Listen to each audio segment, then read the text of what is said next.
नमस्कार, मैं नवीन जायसवाल, 4PM राजस्थान में आपका स्वागत है। श्रीकरणपुर की जनता ने एक बार फिर इतिहास रच दिया है।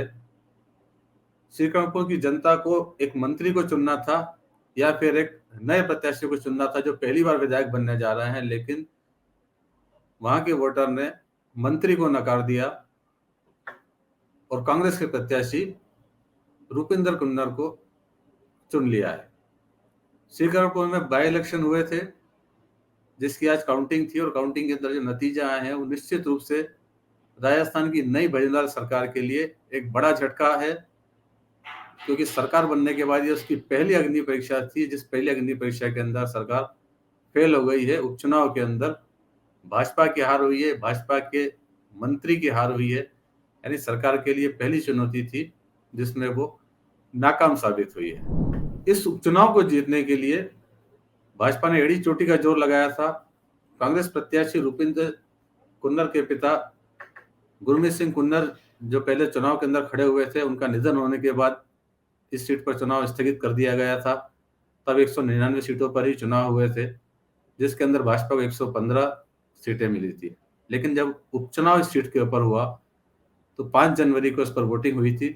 तब कांग्रेस ने गुरमीत सिंह कुन्नर के बेटे रूबी कुन्नर को प्रत्याशी बनाया था और भाजपा ने एक बड़ा दांव चलते हुए सुरेंद्र पाल सिंह टीटी, जो उसके प्रत्याशी थे, उन्हें चुनाव से पहले ही मंत्री बना दिया था।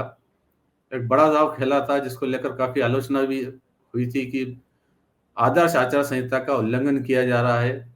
आदर्श आचार संहिता के दौरान किसी प्रत्याशी को मंत्री बनाए जाने का शायद ये अनूठा मामला था, लेकिन बीजेपी ने उन्हें मंत्री बनाकर एक बड़ा दांव खेला था, जिसकी कांग्रेस ने आपत्ति भी उठाई थी और चुनाव आयोग से शिकायत भी की थी। हालांकि उस शिकायत पर कुछ नहीं हुआ, लेकिन अब लगता है जनता ने अपना फैसला जरूर सुना दिया है। कांग्रेस लगातार आरोप लगाती रही कि भाजपा सत्ता के अहंकार में है, घमंड में है, और इस तरह से दुरुपयोग हो रहा है कि मतदान से 6 दिन पहले सुरेंद्र पाल टीटी को मंत्री बनाया। भाजपा के लिए सीट की अहमियत तभी समझी जा सकती थी जब सुरेंद्र पाल सिंह टीटी को विधानसभा का सदस्य न होते हुए भी मंत्री बनाया गया था। राजभवन में जब उन्हें शपथ दिलाई गई तो एक बड़ा चौंकाने वाला नाम था और तभी यह माना जा रहा था कि भाजपा सिर्फ एक सीट के लिए कितनी अहमियत दे रही है उपचुनाव को, जबकि उसके पास स्पष्ट बहुमत है, 115 सीटें हैं। उसके बावजूद भाजपा किसी भी हालत में श्रीकरणपुर उपचुनाव को खोना नहीं चाहती, हारना नहीं चाहती है। इसीलिए उसने इतना बड़ा दांव खेला और तमाम आलोचनाओं की परवाह न करते हुए भी सुरेंद्र पाल सिंह टीटी को चुनाव से 6 दिन पहले राज्य मंत्री की शपथ दिलाई गई स्वतंत्र प्रभार के रूप में, और उन्हें कृषि विपणन सहित दूसरे विभाग भी आवंटित किए गए। विभाग जिस दिन उन्हें आवंटित हुए उसी दिन श्रीकरण में मतदान चल रहा था। हालांकि शाम तक विभाग का आवंटन हुआ था, लेकिन लगता है कि वो दिन शायद सुरेंद्र पाल सिंह टीटी के लिए शुभ नहीं रहा। इधर उन्हें विभाग का आवंटन हुआ और इधर जनता अपने वोट डाल चुकी थी, जिसके नतीजे आज आए हैं। दिलचस्प बात यह है कि सुरेंद्र पाल सिंह टीटी मंत्री बनने के बाद कार्यभार भी ग्रहण नहीं कर पाए थे, क्योंकि वो चुनाव प्रचार में थे, आचार संहिता लगी हुई थी। इस कारण से वो चुनाव प्रचार में व्यस्त थे। राजस्थान के दूसरे मंत्रियों ने जब सचिवालय में आकर पदभार ग्रहण करा तब सुरेंद्र पाल सिंह टीटी नहीं पहुंचे, और अब जबकि वो चुनाव हार गए हैं, लगता नहीं कि अब वो कार्यभार ग्रहण करेंगे। अब शायद उन्हें इस्तीफा देना होगा, क्योंकि अगले उपचुनाव की अब कोई संभावना नहीं है। अब लोकसभा चुनाव आने वाले हैं और सुरेंद्र पाल सिंह टीटी का विधानसभा में पहुंचना अब संभव नहीं है, तो निश्चित है कि उन्हें कार्यभार ग्रहण करने से पहले ही इस्तीफा देना होगा। वैसे भाजपा ने सीट को जीतने में कोई कसर नहीं छोड़ी थी। टीटी को मंत्री बनाने के अलावा सारे बड़े नेता प्रदेश के प्रचार करने के लिए वहां गए थे। खुद मुख्यमंत्री भजनलाल शर्मा, उप मुख्यमंत्री दिया कुमारी, उसके अलावा केंद्रीय मंत्री गजेंद्र सिंह शेखावत, अर्जुन राम मेघवाल, पूर्व नेता प्रतिपक्ष राजेंद्र राठौड़, पूर्व प्रदेश अध्यक्ष और उप नेता प्रतिपक्ष सतीश पूनिया, इसके अलावा भजनलाल कैबिनेट के कई मंत्री भी वहां पहुंचे थे। उन्होंने भी प्रचार किया था, लेकिन उसके बावजूद जनता ने अपना शायद मन बना लिया था और कुन्नर को जीत हासिल हुई। गुरमीत सिंह कुन्नर को कहा जा सकता है कि स्वानुभूति वोट का जरूर फायदा मिला। चुनाव प्रचार के अंदर उनकी मां ने जहां भी वोट मांगे, गुरमीत सिंह कुन्नर की जो पत्नी है रूबी कुन्नर की जो मां है, जो विधायक अभी जीते हैं, उन्होंने सहानुभूति के आधार पर वोट मांगे, झोली फैलाकर वोट मांगे कि गुरमीत सिंह कुन्नर के लिए ये श्रद्धांजलि होगी, और शायद वो सहानुभूति का दाव ज्यादा चला बजाय सत्ता के। करणपुर की जनता ने सत्ता के बजाय सहानुभूति को प्राथमिकता दी।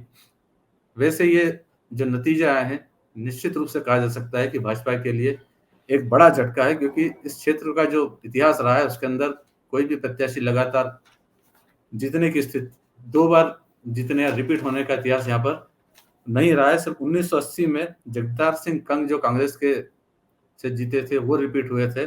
उसके बाद से कोई भी प्रत्याशी लगातार 2 बार चुनाव नहीं जीता है। पार्टी भी यहाँ से लगातार चुनाव नहीं जीतती रही है।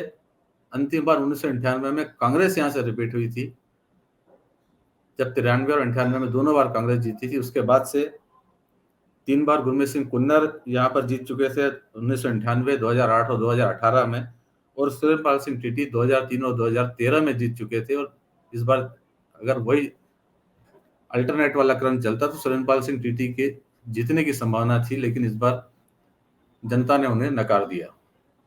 अब निश्चित रूप से इस नतीजे का भजनलाल सरकार के प्रदर्शन पर जरूर असर पड़ेगा, क्योंकि सरकार बनने के बाद, सरकार का गठन होने के बाद ये पहला चुनाव था जिसमें सरकार को फेल कहा जा सकता है। हालांकि जब तक जिस दिन चुनाव हुए उस दिन तक भजनलाल सरकार के मंत्रियों के विभाग का वितरण ही नहीं हो सका था। 15 दिसंबर को भजनलाल और 2 मुख्यमंत्रियों ने शपथ ली थी। उसके बाद 30 दिसंबर को जाकर मंत्रियों को शपथ दिलाई गई थी। तब तक मंत्रिमंडल भी नहीं था और मंत्रियों को शपथ दिलाने के बावजूद विभागों का वितरण भी शुरू नहीं किया गया था।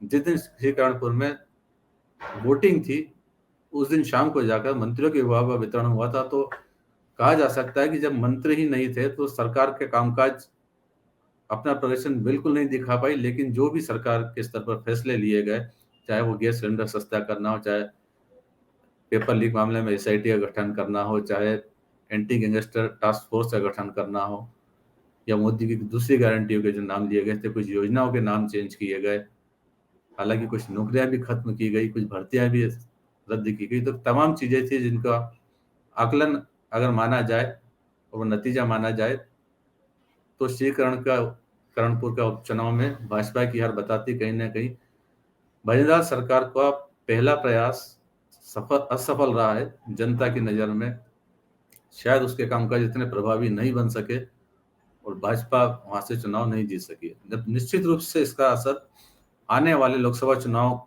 के माहौल पर जरूर पड़ेगा, क्योंकि कांग्रेस जो सत्ता खो चुकी है, एक ही सीट है, उपचुनाव है, लेकिन फिर भी उसके लिए मोरल बूस्ट करने का काम करेगा। पूर्व मुख्यमंत्री अशोक गहलोत ने इसे जनता की जीत बताया है। गहलोत ने अपने ट्वीट में कहा है, गहलोत ने कहा कि श्रीकरणपुर में कांग्रेस प्रत्याशी श्री रूपिंदर सिंह कुन्नर की जीत की हार्दिक बधाई एवं शुभकामनाएं। यह जीत स्वर्गीय गुरमीत सिंह कुन्नर के जनसेवा कार्यों को समर्पित है। श्रीकरणपुर की जनता ने भारतीय जनता पार्टी के अभिमान को हराया है। चुनाव के बीच प्रत्याशी को मंत्री बनाकर आचार संहिता और नैतिकता की धज्जियां उड़ाने वाली भाजपा को जनता ने सबक सिखाया है। मुख्यमंत्री भजनलाल के लिए भी एक बड़ा झटका होगा, क्योंकि ये सिर्फ भाजपा की हार नहीं है, उनके एक मंत्री की भी हार है। तो कहीं ना कहीं सरकार की हार भी इसे माना जाएगा।